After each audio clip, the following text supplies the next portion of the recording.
The Radical. Fundamental principles of freedom, rational self-interest, and individual rights. This is the Yaron Brook Show.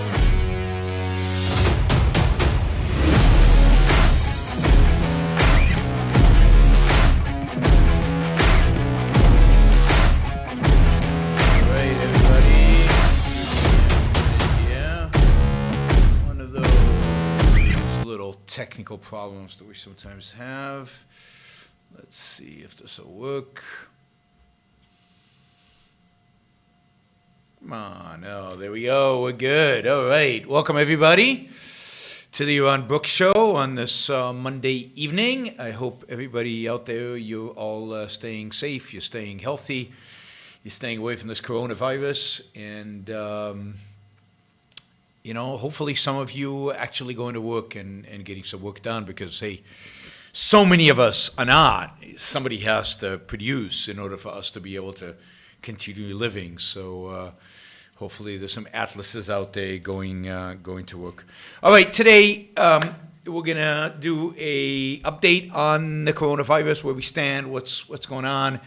I'll repeat kind of what I've urged the solution be many times. I will encourage all of you to go and read some of the best material out there on this, primarily that produced by our friend Amish Adalja. And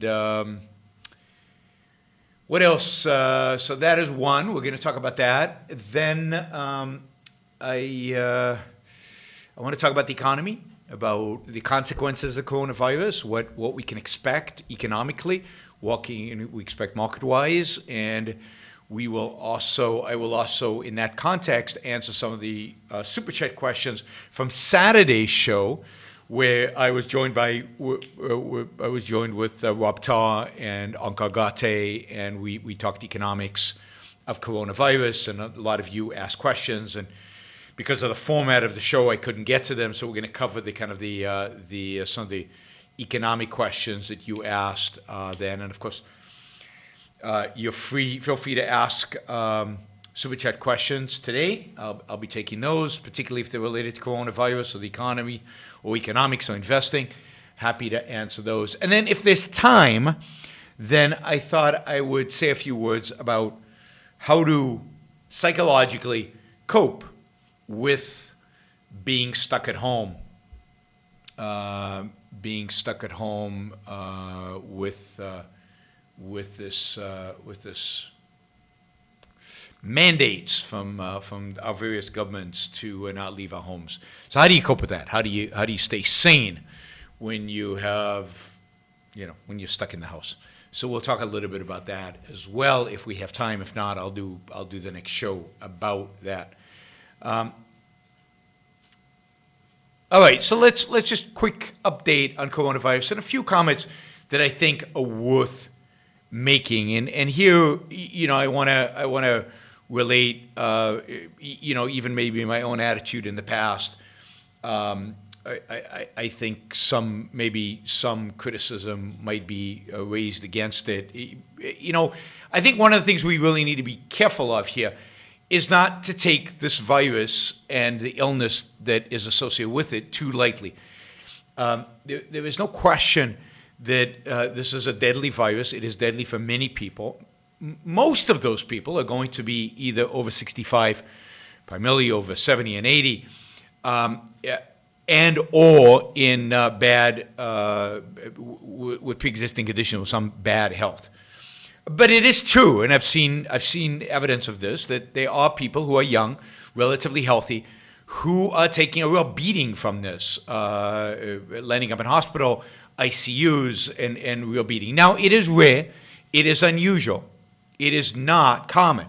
That is, the statistics are still that the people who are really going to land up in hospital, the people who really going to get sick from this, and the people who are likely to die from this are those people who are either very old and have a weak immune system, or who have pre-existing conditions, or the combination of the two, which is obviously the worst. It's still true that most of the cases that I see of death of people that fall into that category, overwhelmingly, not just most, the overwhelming majority of people. However, it's not a pleasant disease to get. But it's also true that many of us are going to get it. Within a 12 to 18 months, and I've said this for a long time, it's likely that most of us will get this disease from what I'm hearing. Again, let me give this caveat. I am not a doctor. I'm not an expert on epidemiology. I'm not an expert on viruses. I try to listen to experts. I try to integrate the information I get from them and pass it on to you. But I shouldn't be your only source for this. And again, the primary expert I use, although I read extensively, is Dr. Amesh Adolja, and he's been on the show several times. And if you follow me on Twitter and if you follow me on Facebook, I've linked to his articles. He just published this morning an article on medium.com, and it's excellent about the dangers of this virus and what should be done about it. And we're going to go over what I think, based on his article, what I think should be done about it, and we'll talk about that. But first, I want to make clear that people shouldn't minimize this. This is risky. And to the extent that there are people who are clearly susceptible to this in a major way, in a significant way, you got to keep them safe, stay away from them, and facilitate that they, if they're people you care about and if they're people that you value, then help facilitate their ability to live without having to expose themselves to the virus.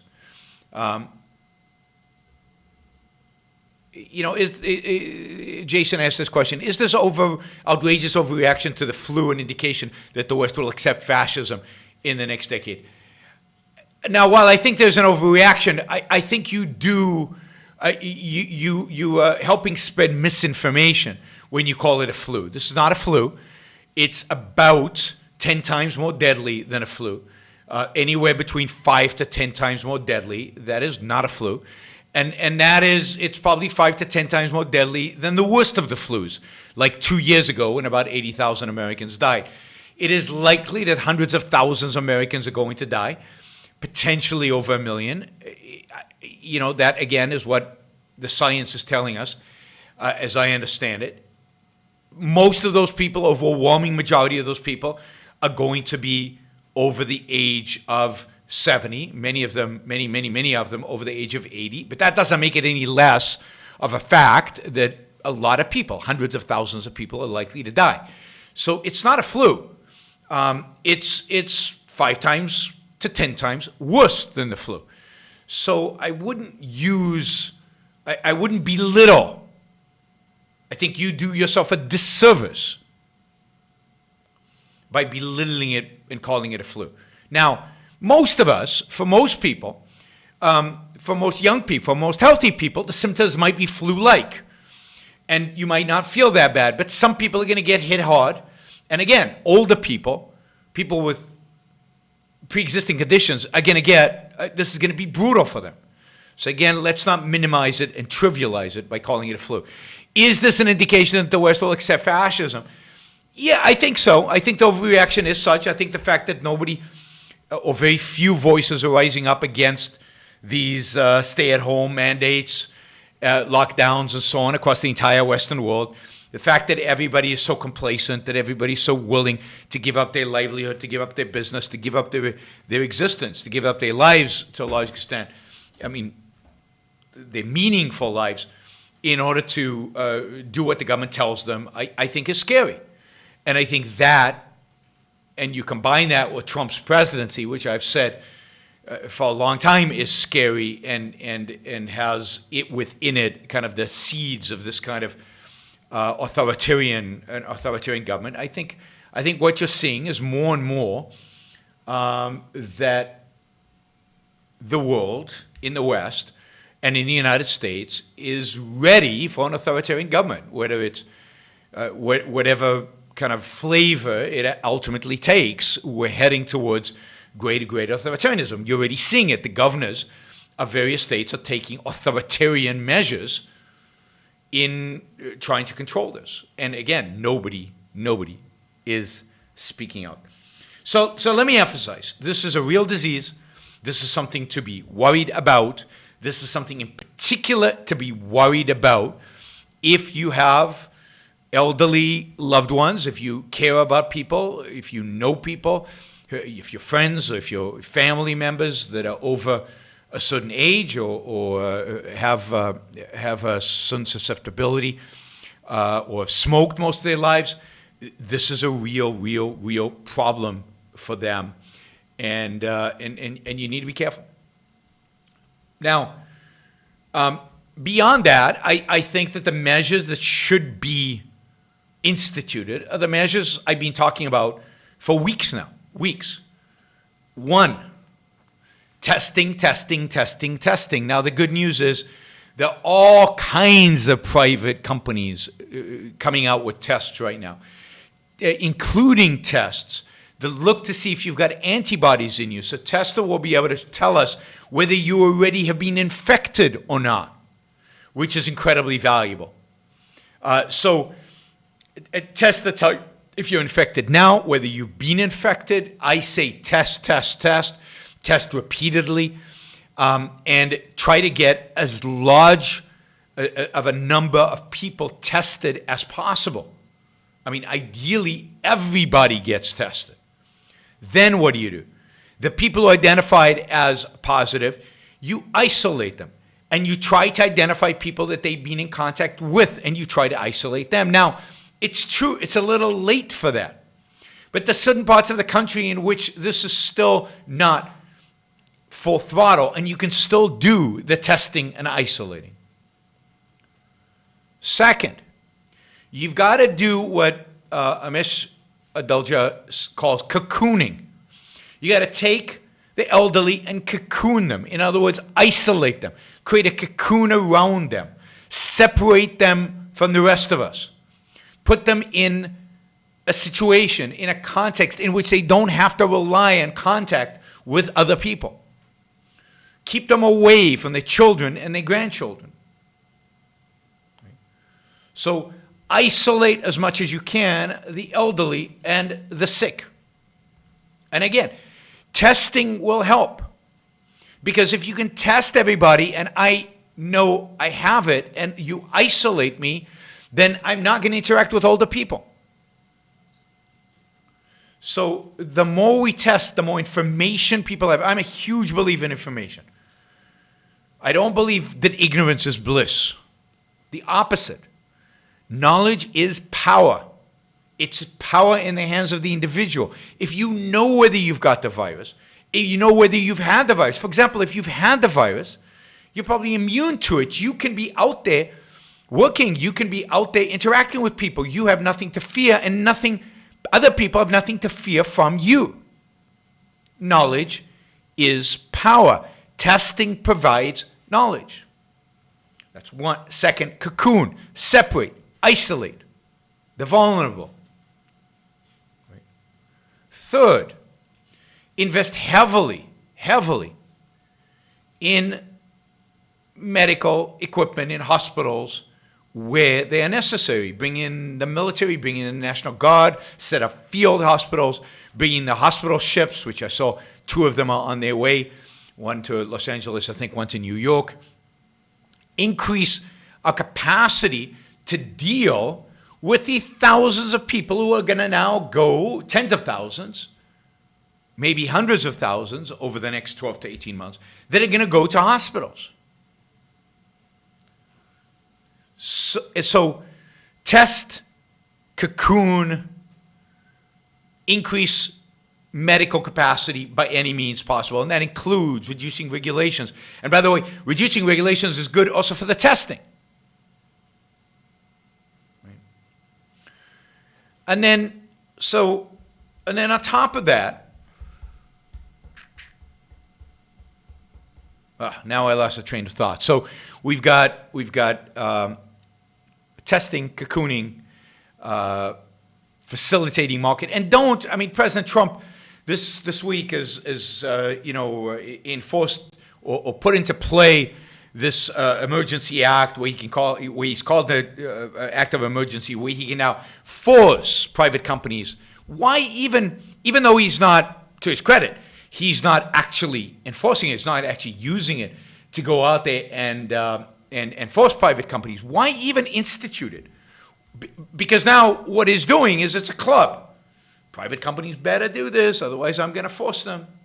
I mean, the fact is the supply and demand, the price system works beautifully.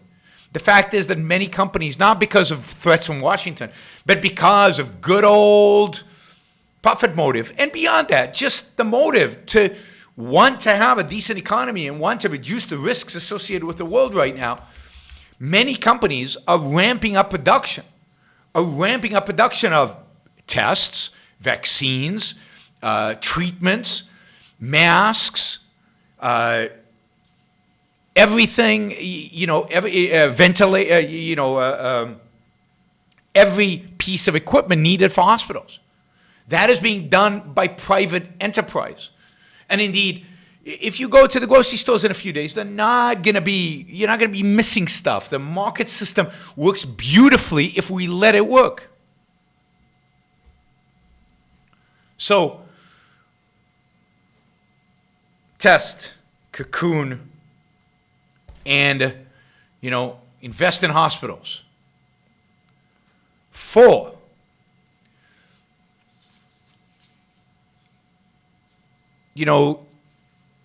invest or allow the private sector, make everything possible for the private sector to come up with an antiviral, to test medication, and then ultimately to give us a vaccine. I mean, this virus will not go away until we either develop herd immunity, which is going to take a long time, and a lot of people are going to get sick and die in the process. But it's probably going to be what happens, and it probably is necessary. Or we get a vaccine. So let's put huge amount of resources, and here I'm talking about private sector resources. We don't need the government here. Private sector resources into getting the vaccine and getting the FDA to clear the way for proper testing and for ultimately approval of treatments and vaccines. That's how we're going to defeat this virus.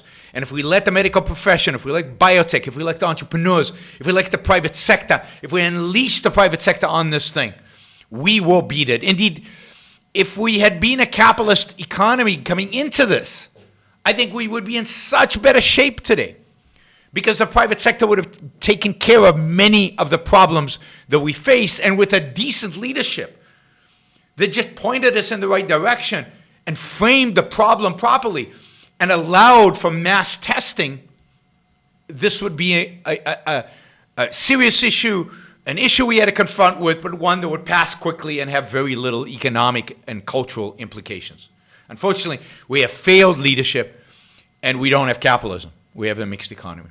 And finally, the thing I would do is we need to embrace globalization on a massive scale.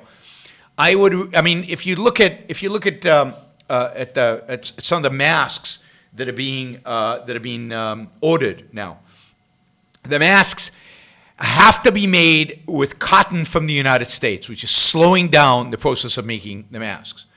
Then the cotton is flown to Latin America, or shipped to Latin America. And in Latin America, they actually make the masks and ship them back to the United States. And the only reason this is back and forth like that is because we're insisting on buying made in the U.S. cotton masks. If you get rid of that requirement,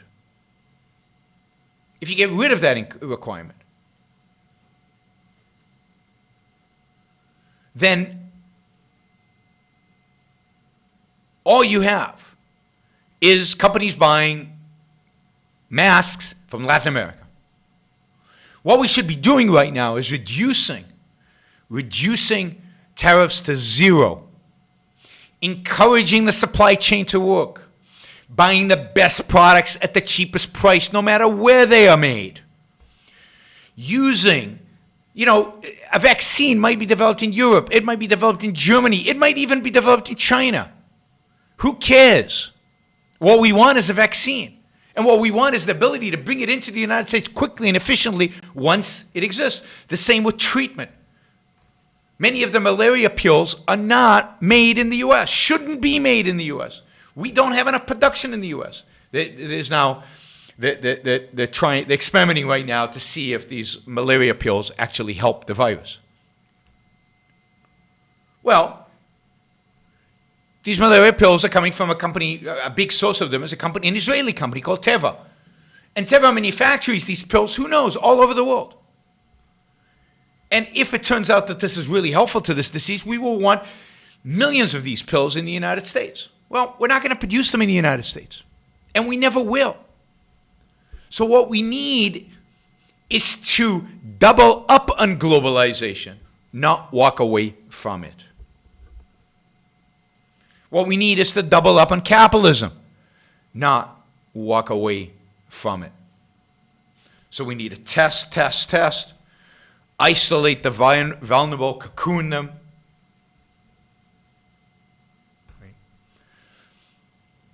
And we need to develop new treatments. We need to develop vaccines. We need to rely on the private sector to do that. We need to invest in hospitals. We need to build up our ability to cope with the thousands, tens of thousands, hundreds of thousands of patients that are coming down the road. And we need to embrace and double up on globalization, on global trade. We need to lower tariffs to zero. All right, that's my prescription. You know, I'm hoping that somebody is listening. What we need to stop is these stay-at-home, these mass lockdowns in Europe and here. We need to stop, regimenting of how people should live and how people should act and how people should behave. We should trust people's selfish incentive. And if some people want to be stupid and they want to get this, then okay, they get it. And we achieve herd immunity faster, I guess. At a cost, no doubt. But if we isolate those most vulnerable, the cost doesn't have to be that big. So we need voluntary, social distancing. We need companies to think really carefully about how they can continue producing without putting their employees at risk. But we need to get back to work. We need to get back to life. We need to get back to producing. I mean, think of what, and we'll get to the economic cost in a minute, but think about what the health cost is if everybody is in lockdown. And I'm not just talking about just being miserable or depressed or it just being not fun. I'm talking about the health risks. How many people are not going to get their scheduled colonoscopies? How many people, therefore, will not be diagnosed with cancer in time to be treated well? How many people are not getting elective surgery? Now, elective surgery sounds elective, but a lot of elective surgery is crucial for quality of life. How many people are not going to have their hip replaced and therefore can't walk around? There are thousands, tens of thousands, hundreds of thousands of people who, because of the single-minded focus on this coronavirus and because of the lockdowns, the isolation, the idea that you cannot, should not go anywhere, I think are putting their own lives and the lives of others in danger, just health-wise. How many people are not getting screened for cancer right now? Now, it's true that there is only so much capacity that the hospitals have, but there's plenty capacity for doctors. It's not clear that every doctor out there is actually going to be on the front lines of the coronavirus. Many of those doctors could be treating patients, but no, they have to have their clinic shut down because the patient can't even come to them unless it's an emergency. So these shutdowns have huge implications for the day-to-day life of people, for their health, for their mental health. We'll talk about what you can do to keep sane while you shut up at home a little later in the show. So the reaction of primarily the governors, I mean, I haven't really, I guess, I guess I'm a little, somebody's posted a link to, thanks Catherine, to Amish Adulja's essay. It's in medium.com. It's called The Path Forward, A Path Forward. I highly, highly recommend it. Now, I'm not going to list all the failures of Donald Trump and the federal government in this crisis. I think you know what I think. And I mean, maybe the biggest failure is a failure of leadership, but second to that was a failure of preparing. You had 2 months to prepare, a month and a half to prepare, and they did not. From the time that Donald Trump imposed a travel ban on China till about 2 weeks ago when things got crazy, there was plenty of time to prepare the American people, to ramp up medical supplies, to get ventilators, to cocoon the people who needed to be cocooned, to test. And this administration failed in every one of those things, failed dramatically. And to this day, the administration is giving off a mixed message, a confused message, and has basically relegated leadership over this crisis to the governors. And the governors are horrible because the governors think they know what to do. The governors are men of action. The governors come across as confident. Look at Cuomo in New York. And what the government want to do is what politicians always want to do. They want to act. They want to project action like they've done something. Nobody's going to accuse Cuomo of just sitting back and not doing anything. What the governors want to do is overreact. Shut things down. They do what government knows what to do. Here I remind you all, government is a gun. Government knows best how to curse. Government knows best how to force. Government knows best how to shut down, to destroy, to cripple. Now, I'm not against government. We need a government in a crisis like this. We need somebody to isolate and quarantine those who have the virus. We need someone to organize the cocooning of the elderly and the vulnerable. Particularly given that we don't have capitalism, we need someone to provide information and somewhat level of guidance in terms of what to do in this situation. I think in capitalism, the role of the government would shrink to the quarantining of those who actually had the infection. But given that government has a bigger role today, I'm not an anarchist. I don't believe we need no government. But what government is doing is it's doing what it knows, which is to shut stuff down. And this idea that we should all stop working, this idea that we should all go home, this idea that we should stay home, can't go on a walk, can't go to the beach, I can't swim in the ocean. By myself, never mind other people. I can't be relied on to socially distance. Now, I think it's irresponsible for thousands and thousands of people to hang out on a beach together. A lot of those kids are going to get sick, and it's, for some of them at least, it's going to be very unpleasant. But, as long as we separate them from the grandparents, I'm fine with them getting sick. We can't shut down whole cities and whole states. We can't shut down the productive energy, the productive engine that is this economy.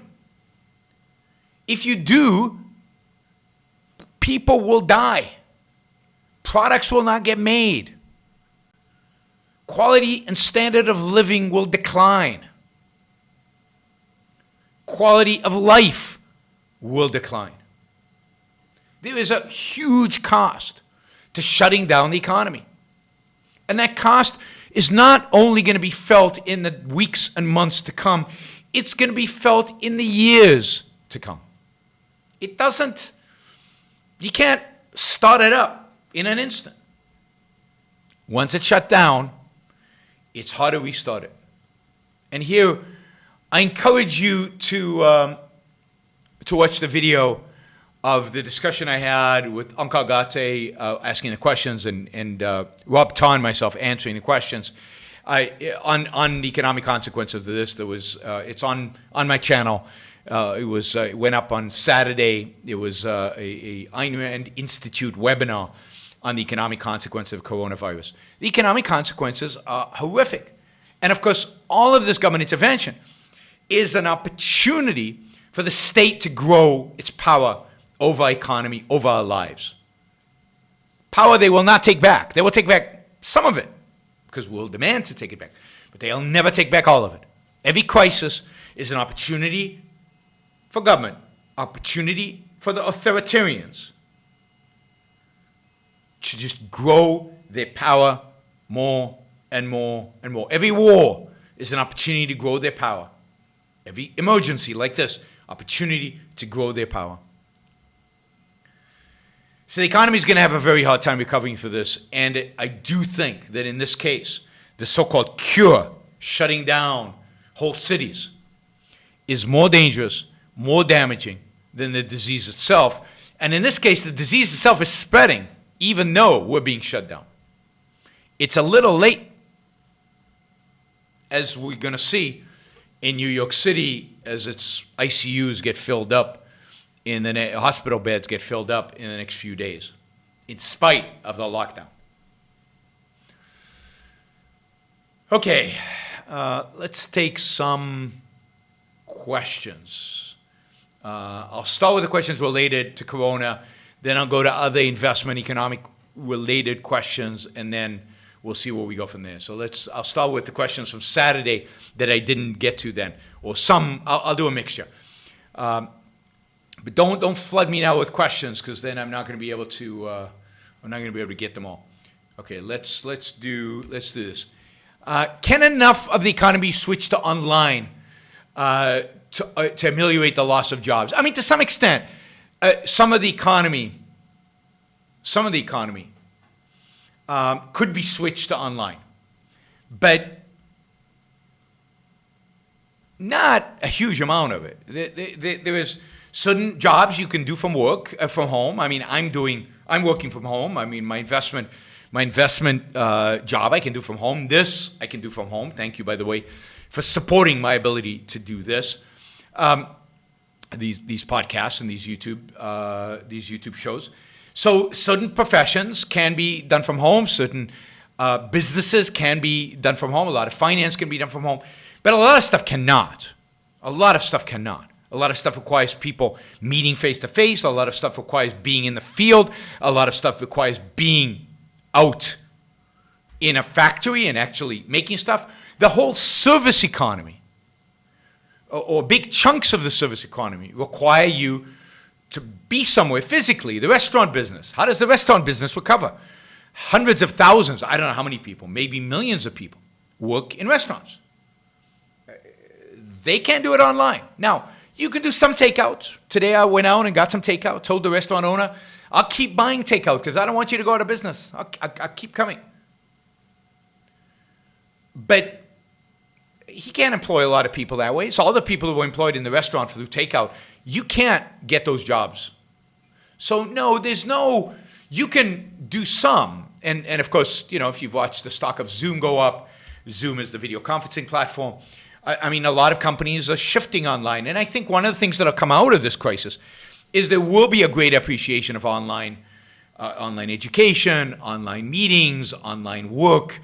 There'll be less travel. So I fear that the airline industry and the travel industry is going to take a long time to recover, partially because people will voluntarily do virtual meetings because now they see that it's effective and they'll get used to it.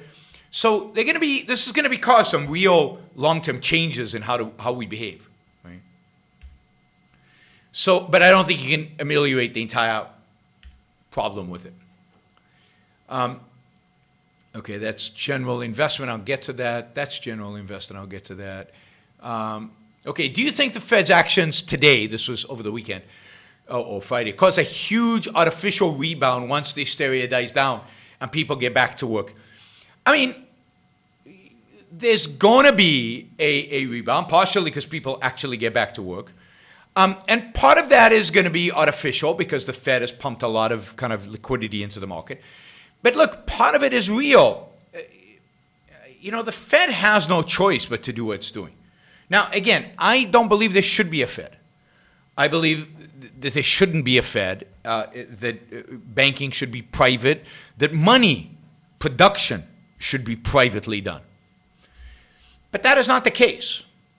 We do have a Fed, and the Fed has a certain responsibility, is the lender of last resort, is to provide the liquidity to the market. And given that government is causing at least part of these economic problems, it is certainly government's responsibility to ameliorate them to the extent that they can. And it's true that because we have a Fed, banks cannot provide liquidity in the way they would if this was a private market, if this was capitalism. JP Morgans of the world cannot save us from a crisis the way JP Morgan did in 1907. Private enterprise cannot function in that way because it's controlled, regulated, restricted. It's the job of the Fed to do it. So the Fed has no option but to provide massive liquidity into the market. Now, it is providing liquidity in ways that I think are disastrous long term and are horrific in terms of their impact on private markets. For example, the Fed is now talking about buying corporate debt or buying ETFs, baskets in a sense of corporate debt.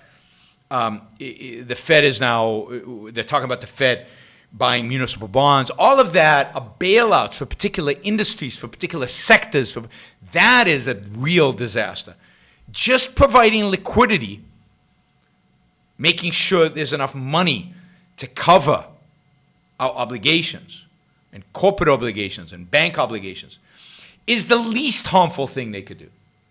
Once they get into all these other markets and start distorting them, distorting the price signals, not letting the really, really weak players go bankrupt, which I think they need to because the Fed is, a lot of companies have been sustained only because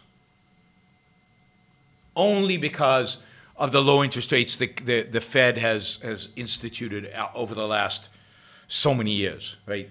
10 years. And those companies need to go bust. So recessions are opportunities for cleansing, and the Fed won't allow that. That's bad. But will there be a sharp increase on the other end? I don't know. I don't know that there'll be a sharp increase. There will be increases. There'll be days that are sharp.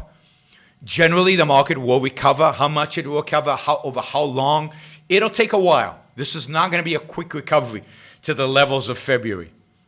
It's going to be slow. It's going to take time. Just like the general economy is going to take time to recover. You can't shut down the economy, as state governors are doing right now, without a real price to pay. And there's going to be real price to pay, not only in, as I said on Saturday, in long-term economic growth, which is going to be really low for a long, long time, but also in short-term and medium-term market performance, ability to be profitable, and just growth. So I don't think we're going to see a V shape for the stock market, sharp decline, sharp increases, even though the Fed is pumping a lot of money into the economy. Is this economic Armageddon? In other words, is this the death throes of liberty and prosperity and the birth contractions of the American authoritarianism? I don't think it's economic Armageddon unless these restrictions continue for a very long time. So if we're not allowed to work for 2 months, then it could be economic Armageddon. But if they limit this to a few weeks, the U.S. economy will recover from this. It will recover badly. It will recover, again, we'll have slow economic growth and so on. Is this the death throes of liberty and prosperity? To some extent, yes. To some extent, liberty is on decline, has been on decline for decades, and authoritarianism has been on the rise for decades. And as I've said often, authoritarianism has been particularly on the rise with the election of Trump and kind of the response people have to Trump, which I think indicates a willingness of the American people to accept authoritarianism. So I think we've already seen the signals that authoritarianism is more acceptable to Americans than any of us would have believed a few years ago. And now the question is, how does this play out politically? And I really don't know. It really depends on how bad this gets and how we come out of it. But the fact is that the United States is heading towards more authoritarianism, towards slower economic growth, towards possibly significant economic contraction and slow recovery, and people really, really, really struggling economically. Not dark ages, not Armageddon, but really bad. And really bad for some of us more than others. If people were concerned about the working class more, if people were concerned about, the middle class, there's going to be a lot of struggling coming out of this. Much more than necessary if it was just a virus. Much more because our government has responded so pathetically to the virus, and then because of these shutdowns.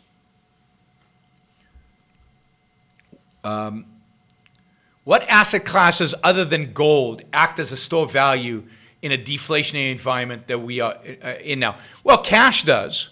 Just holding cash is, if it's truly deflationary, then cash is not a bad place to put your money if you don't want to put it into gold. So cash, gold are probably the best places if in an environment like this, in order to, in a sense of preservation of purchasing power. I don't think the dollar is going to hell. Going to hell as compared to what? I don't think we're about to have hyperinflation. I don't think the dollar is less healthy than the euro and less healthy than the yen or less healthy than the yuan. I think all global fiat currencies are in bad shape. And, we will, I wouldn't,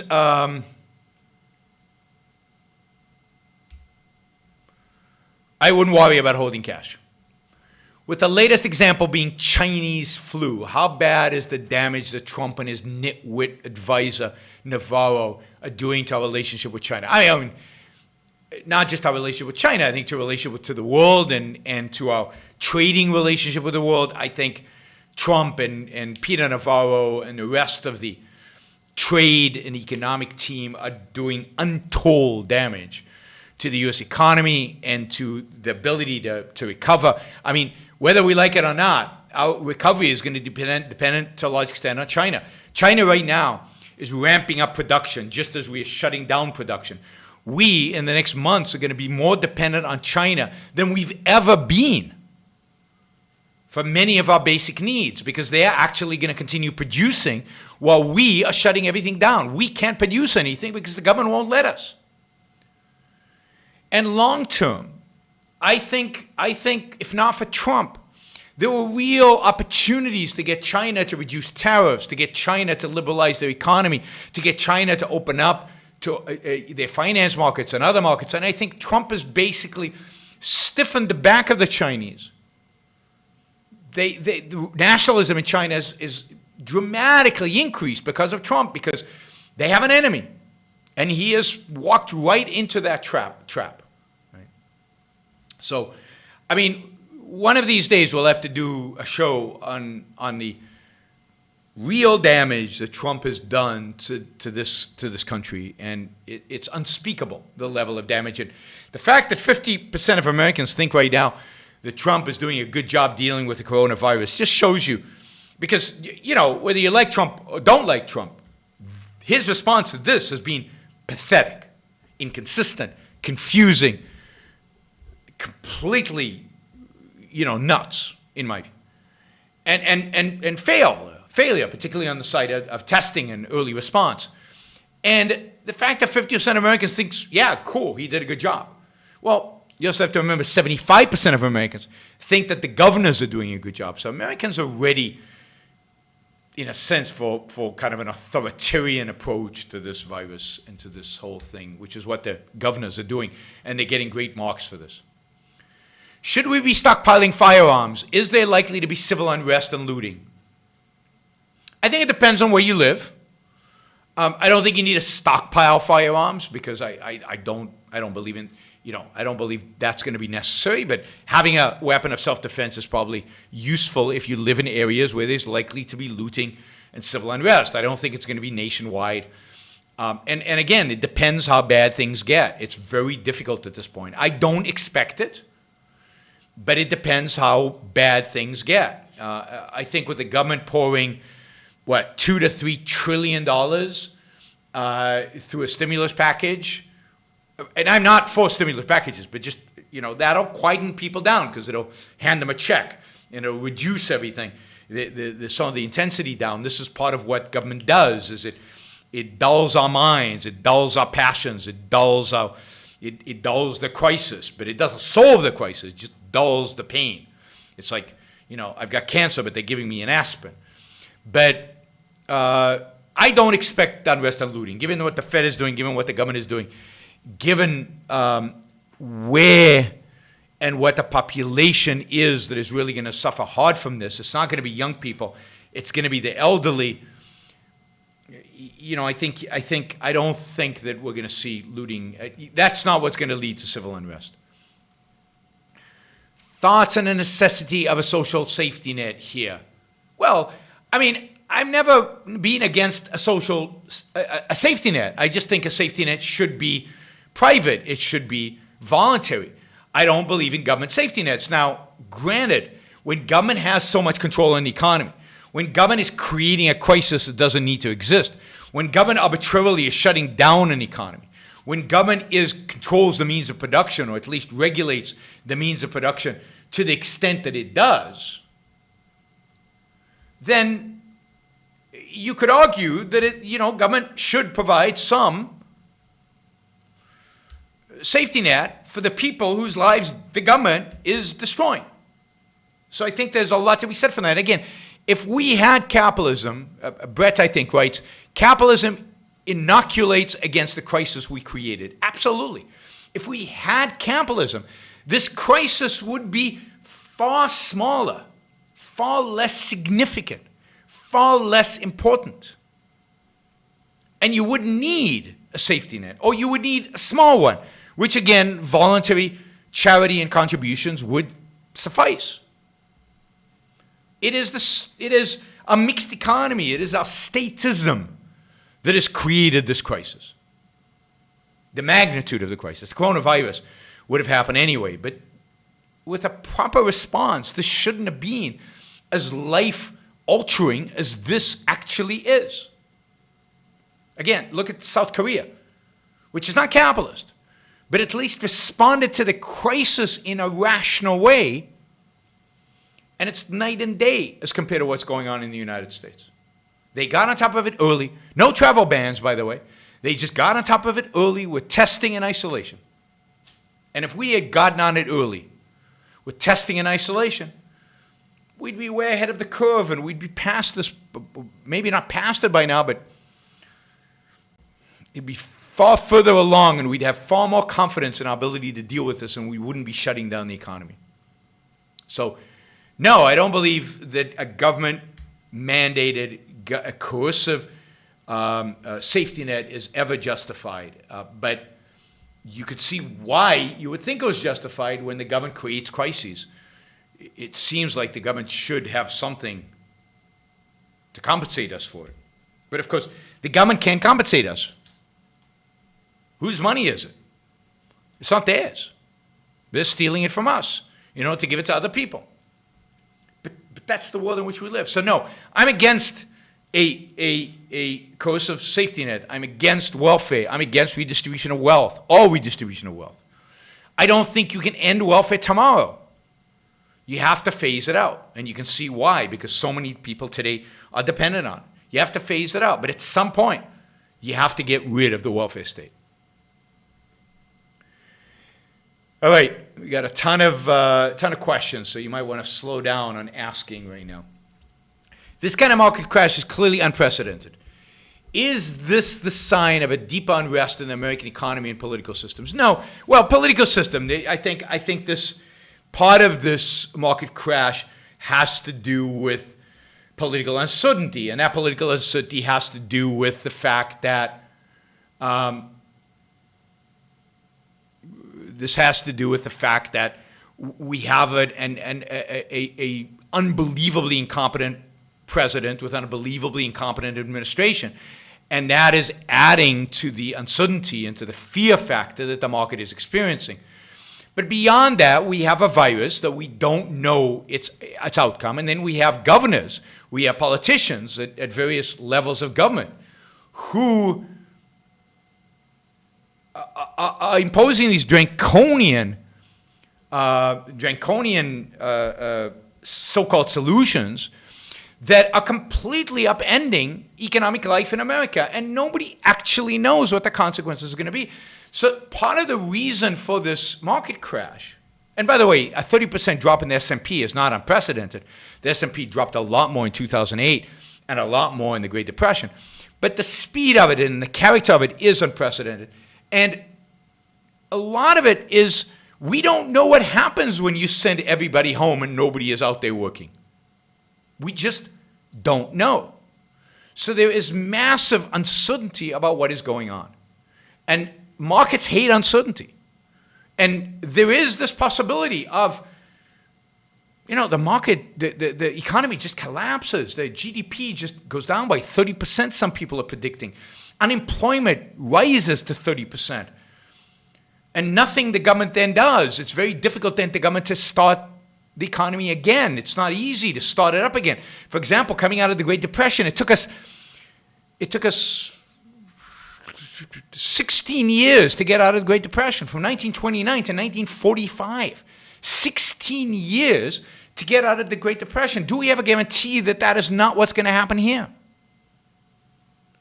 I mean, starting up an economy that's stalled is very, very difficult, particularly when you have politicians whose inclination is to central plan it, to run the economy. I think the economy would recover okay if we were confident that the politicians would leave their hands off and let the economy go and let it succeed and let innovation happen and let entrepreneurship happen and let hiring and firing and bankruptcies happen. Then I think the economy could recover quickly. But given who our politicians are, left and right, they're all central planners. And that's what we had with FDR. We had a central planner. And it took 16 years for the market to recover, for the economy to recover. It took post-World War II. And of course, economic crises like this often lead to war. Is there a war in our future? Again, I don't think so. But if you're trading in the market, these are all things that are going through your mind, and you have to decide, do I want to go to cash? Do I want to sit this out? I don't know what's going to happen. Why should I own this stock when there's a possibility that we're going through a Great Depression and it's going to take 16 years to recover? Mark asked if South Korea had the regulatory restrictions that our country had. Of course, worse. But South Korea had, shockingly, leadership that said very, very early on, let's act, let's deal with it, let's face this head on, let's take best practices and implement them. Now, I don't know how they did that. Maybe somebody in South Korea knows this. And again, I'm probably, lots of problems in South Korea, and South Korea is far from an ideal, and it's far from capitalism. But it dealt with this crisis better than most. And I think that has to be a sign of decent leadership. Even though the guy running South Korea is a wacky leftist, he must have let the better bureaucrats, the people who run the civil government, the so-called deep state, he must have let them run with best practices. Imagine if Trump had basically told the CDC at the end of January, this looks bad, we're going to put these travel restrictions on. Now you guys at the CDC, run with it. Do whatever you think are best practices is necessary in order to control this. I'm going to stay out of it. I'm not going to tweet about it. I'm not going to comment on it. You do what is best for the country. The outcome of this would have been dramatically different because people like Amesh Adalja and other professionals knew exactly what needed to be done. And they have working papers, and they've got strategies, and they've told the world. And the CDC might have deregulated, might have urged the FDA to deregulate, and might have, because of the need for testing kits, might have pushed testing out and acted more like the South Korean government. But no, Trump managed it and sidelined the CDC, and the CDC, people in the CDC were afraid to actually voice their opinion because you can't disagree with Trump. There are consequences to that. So, did the CDC lie about the availability of tests, or were the CDC told to lie about the availability of tests? It's hard to tell. And was the CDC afraid that if they didn't lie about the availability of tests, they would be fired, or worse? So the problem in the United States is that, particularly with this administration, but other administrations, is everything is politicized. Everything is about whether you're for or against Trump. Everything. And therefore, the agencies that are responsible for functioning, and the CDC is an agency that I believe would exist in a free market in capitalism.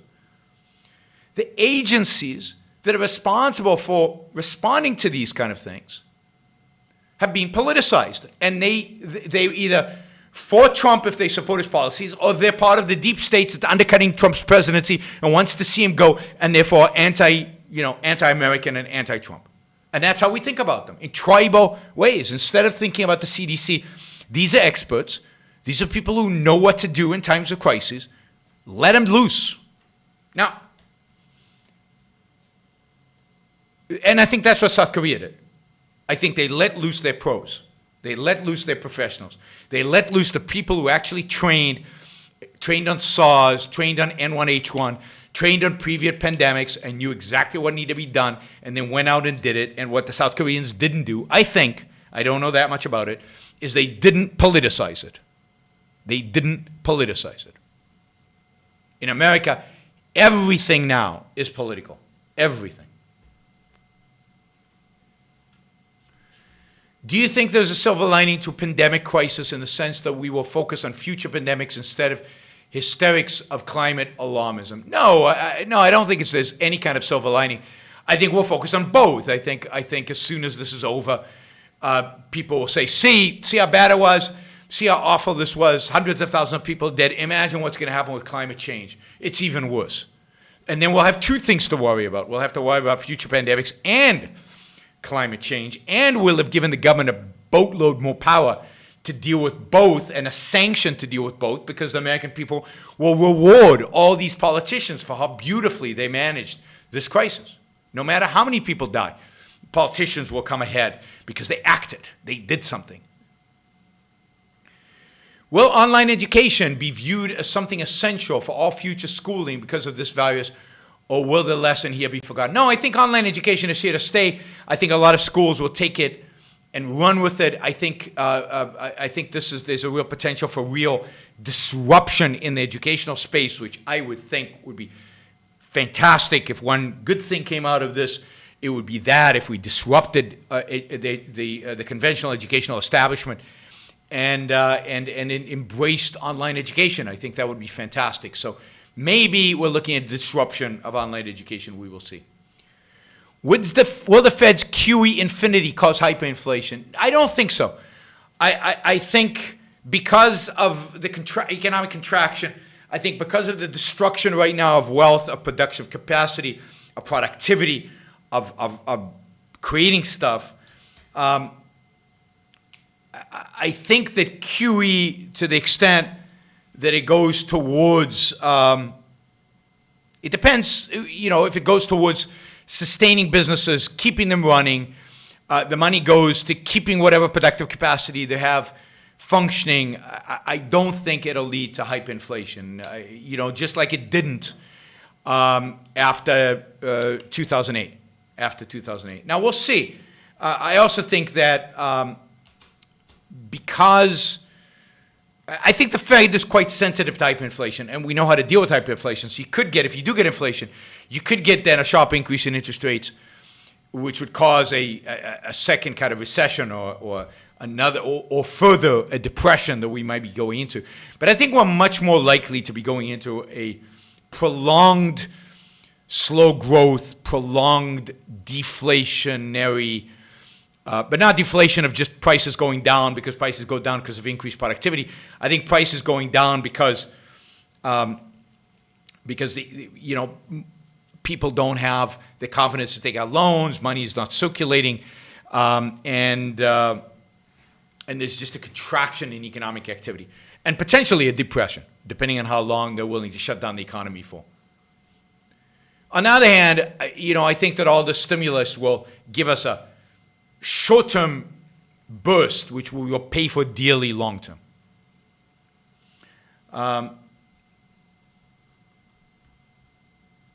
Let's see.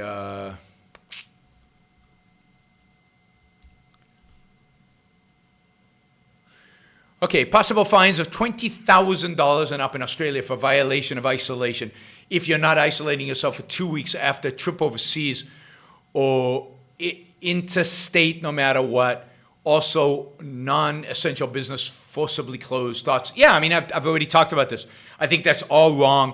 It's the curse of power of government to dictate our lives. I think if you carry the virus, you should isolate, and the government has and should enforce that. But if you're not carrying the virus, they cannot force you. They can ask you to, but they should not be able to force you to isolate. I hear the word selfish applied to those who decide to not isolate themselves. What do you make of this? Well, I mean, people think of selfishness as self-destructive, emotional, doing whatever you feel like doing. And in some cases, that's the case. I mean, I think a lot of young people are not thinking about the consequences of their actions. They're not thinking about what this could do to their parents or grandparents when they infect them. They're not thinking of the implications. They're just acting out of emotion. And unfortunately, the word selfish is associated with emotionalism and short-term thinking or short-term non-thinking, just emoting and acting on whim. And that's how selfish is used. And in this case, for some people, it is appropriate not to call them selfish, to call them, I think it's self-destructive or emotionalist or short-term or self-destructive. So those are the kind of terms. I would never call somebody like that selfish. Nobody knows how to use the word selfish other than objectivists. They're misapplying it. Right? Hedonism is not selfishness. How can startups benefit in raising capital, specifically from financial institutions, during the crisis and as soon as it is over? I mean, during the crisis, it's going to be very, very difficult to raise capital, particularly from financial institutions, because financial institutions have their hands full in just figuring out the damage that this crisis is causing them, just trying to preserve capital. There are very few people out there willing to take on new risks and invest new money. This is one of the great dangers of this kind of shutdown and this forced economic crisis that is happening all around us, is that capital for new ventures, capital for entrepreneurs is going to dry up very quickly. And it's, again, going to be a while before investors have the appetite to invest again. I'm looking at starting a business in healthcare technology, possibly a combination. I mean, good luck. I think that's admirable, but it's going to be tough. It's going to be tough to get capital. It's going to be tough to get capital for a while after this is gone because, again, people are going to be licking their wounds. People are going to be reluctant to actually make new investments. And as we said last time, pension plans are going to be hurting, insurance companies are going to be hurting. That's going to have an impact on venture capital and private equity. Private equity firms are going to be hurting. There's going to be a lot of pain out there in the financial industry, and it takes a while before that pain is absorbed, integrated, and enough of the mind is freed up to look at new opportunities and new things to do. There will be capital out there. I don't want to be overly pessimistic. It's just going to be hard. That's a realistic assessment. It's going to be harder than it was 3 months ago, significantly harder than it was 3 months ago to raise capital. And that is going to be true for the next year, probably, year to 18 months. There seems to be a standard of no physical pain from the virus before the economy resumes. Como said, not a single life is worth it. Pro-lifers rely on similar arguments where pain. Why is this wrong? Why is pain the standard? And, I mean, let me step back a second. The whole way in which this is approached is an approach of collectivism and altruism. And the idea here is, and this comes out of Peter Singer, the ethicist, that the standard of morality is pain. One must do everything in one's power to avoid pain to others. And this is the ultimate in altruism. That is, your pleasure doesn't matter. Your happiness doesn't matter. Your well-being doesn't matter. Your flourishing doesn't matter. The only thing that matters is reducing other people's pain. Now that is altruism, a commitment to altruism, which Peter Singer has, and which I think is common in our culture. So, old people are going to die. Well, we can't have that. They're going to suffer, and it's life. And so all of you need to suffer. Millions and millions of people need to suffer so that a few people don't die. Now, a few might be thousands, might be tens of thousands, hundreds of thousands, doesn't matter. And it could be one, but you need to suffer so that others don't have pain, so that others don't lose their lives. Why? It's not my fault there's a virus. I don't want people to die, but you're not going to sacrifice my life so that they don't die. You're going to take away all my stuff so that they don't die. I get to choose how much I'm willing to do to help them not die. You don't get to decide that, and this is the collectivism. The collectivism is just institutionalized altruism. It's driven by altruism. It's driven by the idea that your life in and of itself as an end in itself doesn't matter morally. Your commitment is to reducing other people's pain. And since you won't do it voluntarily, and we hear this all the time, people won't isolate themselves voluntarily. We must impose this on you.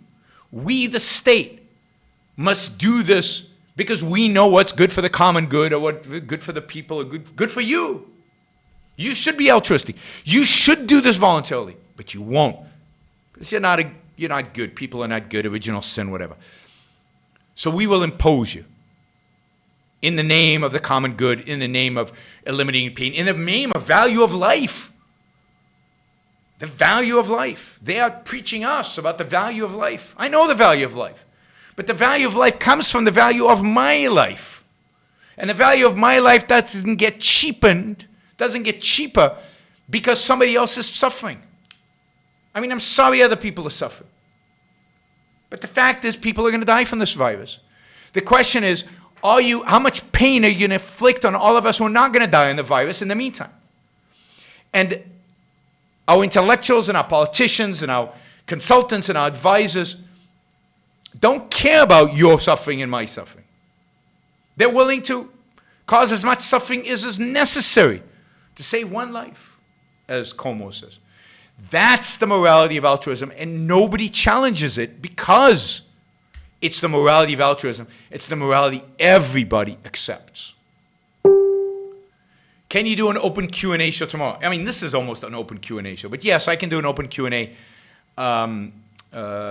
sometime this week. We'll see if tomorrow or not, but sometime this week. By the way, on Wednesday, here's an announcement. On Wednesday, I will be doing a show where I interview Matt Ridley, the author of Rational Optimism.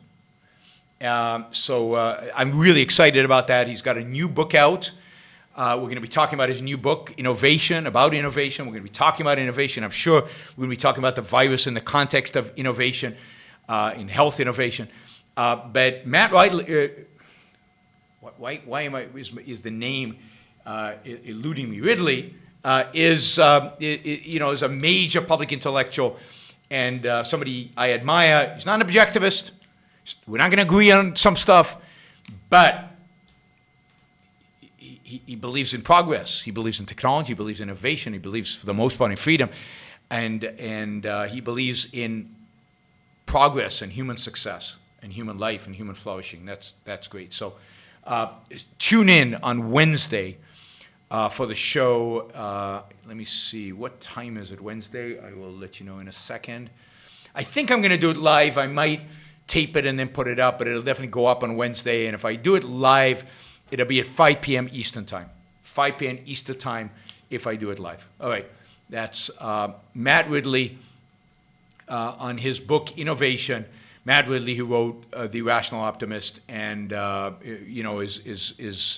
is a real friend of progress and human flourishing. Do you think the social isolation will lead to a speed up in the development of VR technology? Probably, but I don't know if it's going to be long enough. I don't know enough about VR technology. But yeah, the market for VR technology is going to increase. People are going to buy more VR technology, and that'll spur companies to invest more in it. So yeah, that kind of makes sense. That's how markets work.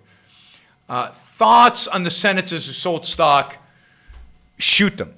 I mean, that's my thoughts on the senators who didn't warn us, who didn't let us know, who let, most of them are Republicans, by the way, he let Trump get away with saying, oh, this is no big deal, don't worry, nothing, the federal government doesn't have to do anything, forget about, no rush about the testing, don't worry about anything, everything's cool. And then they're selling all their stocks after they get a briefing from the intelligence community about the dangers of this. They sell stocks and they benefit financially. They should do what happens to insider traders. I'm against insider trading, many insider trading laws. That's a whole other story. But in this case, I think they should be tried and put in jail.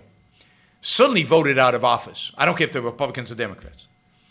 Index funds are managed mutual funds. Which better? Mostly index funds. Index funds are significantly cheaper, and most managed mutual funds underperform the index anyway.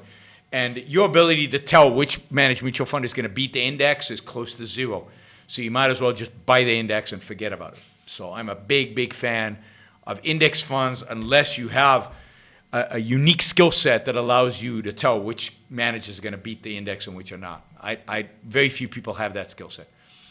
Americans seem to resent the idea of getting paid by government to stay at home and do nothing. Is that a sign of American sense of life? I mean, do Americans resent that? I mean, if you're right that they do resent that, yes, that's American sense of life. That's the, I don't want to get paid when I'm not producing values. But I don't know if Americans are responding that way. I don't see any evidence. So I'll let you, if it is, then yeah, that's a good thing. That's a good sign. I'm not convinced that it is.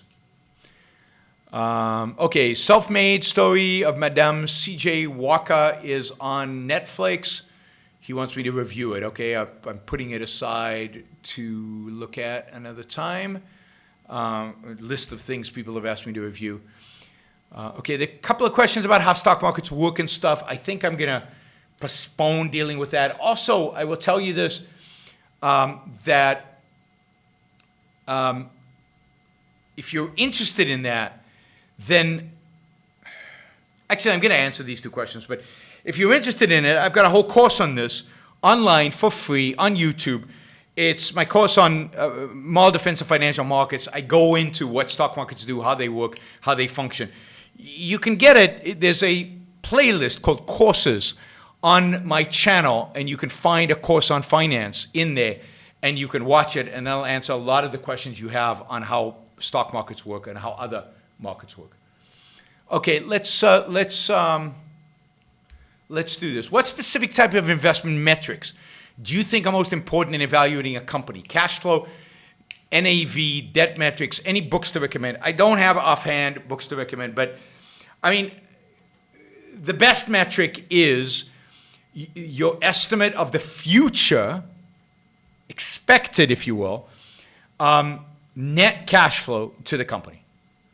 I mean, stock value should reflect the present value, the discounted present value of future cash flows. So you want to go and look at cash flows and discount them. Some of the value metrics we look at is things like price to tangible book.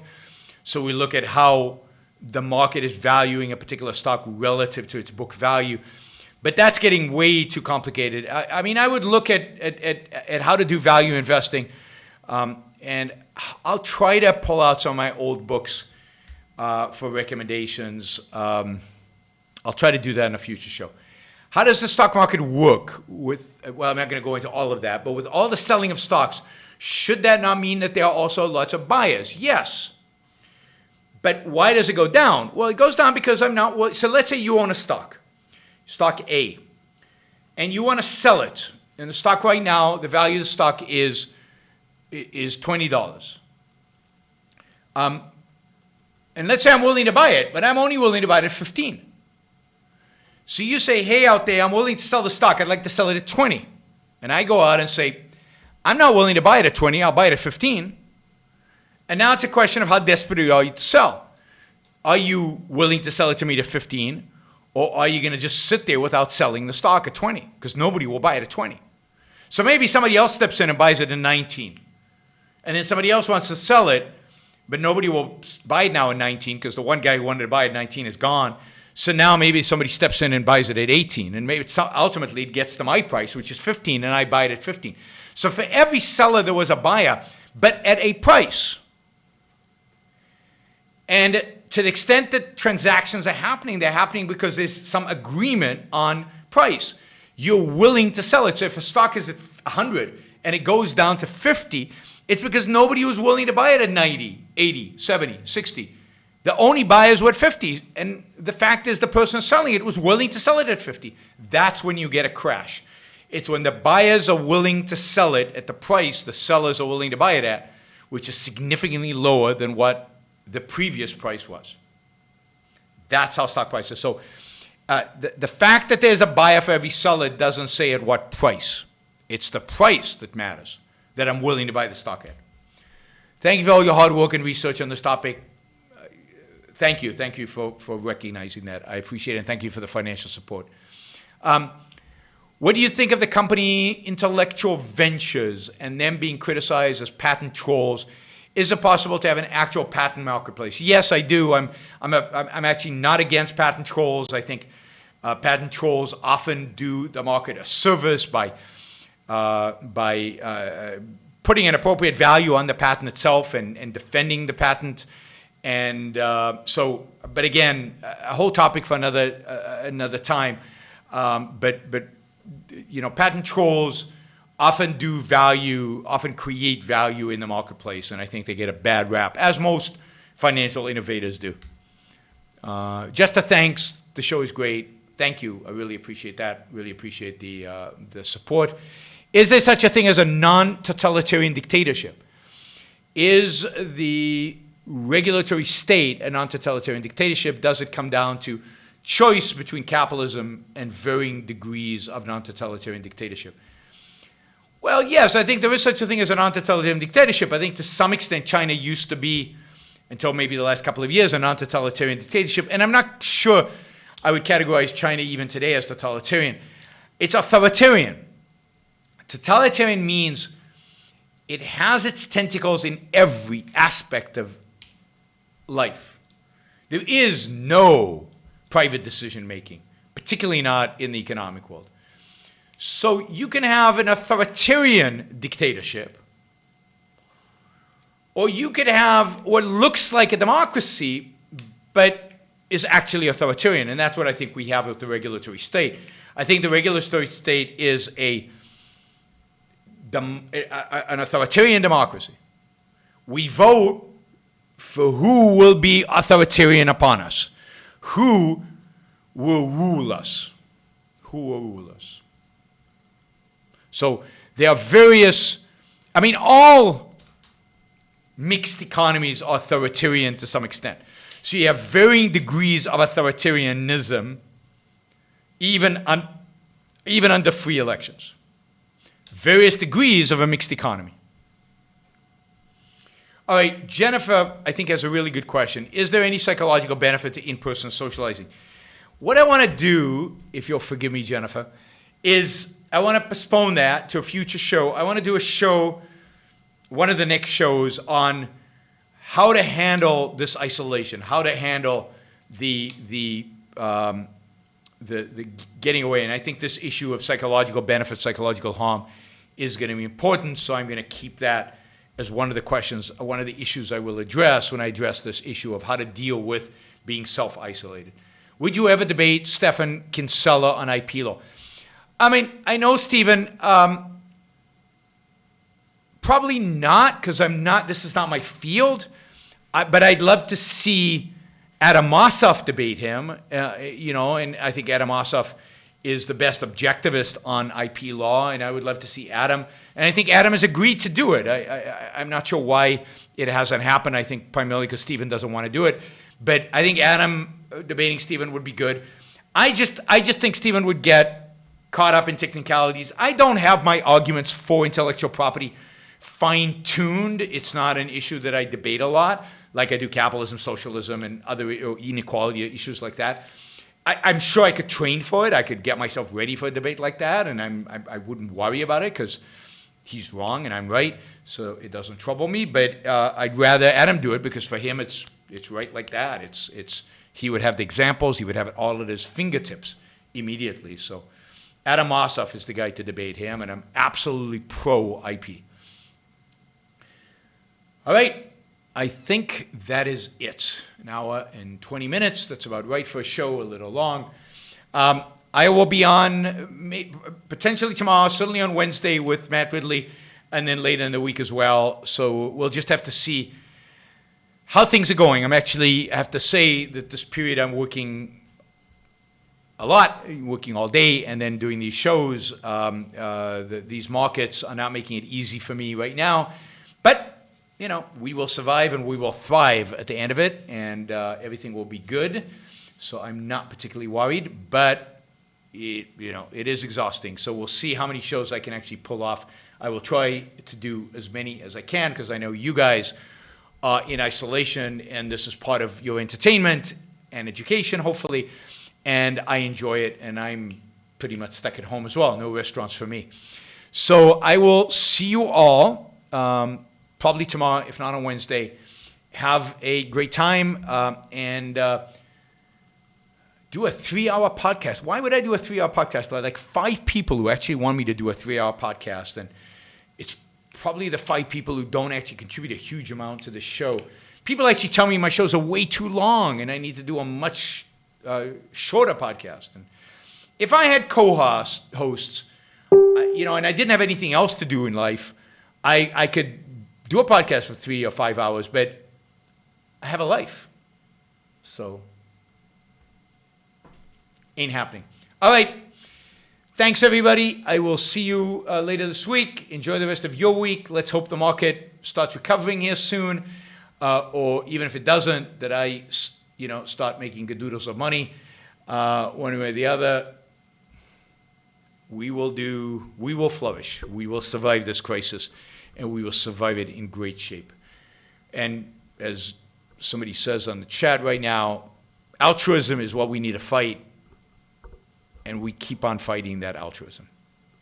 Somebody asked if I cook. No, I do not cook. I love other people's cooking, primarily expert chefs. I am a restaurant goer. I believe strongly in division of labor. And there are people who specialize and have dedicated their life to cooking great food. Why would I deny them the pleasure of that? Why would I deny myself, more importantly, the pleasure of enjoying their food? So I'm willing to expend significant amounts of my money on going out almost every night to eat at a restaurant. Bye, everybody. Can't do that now.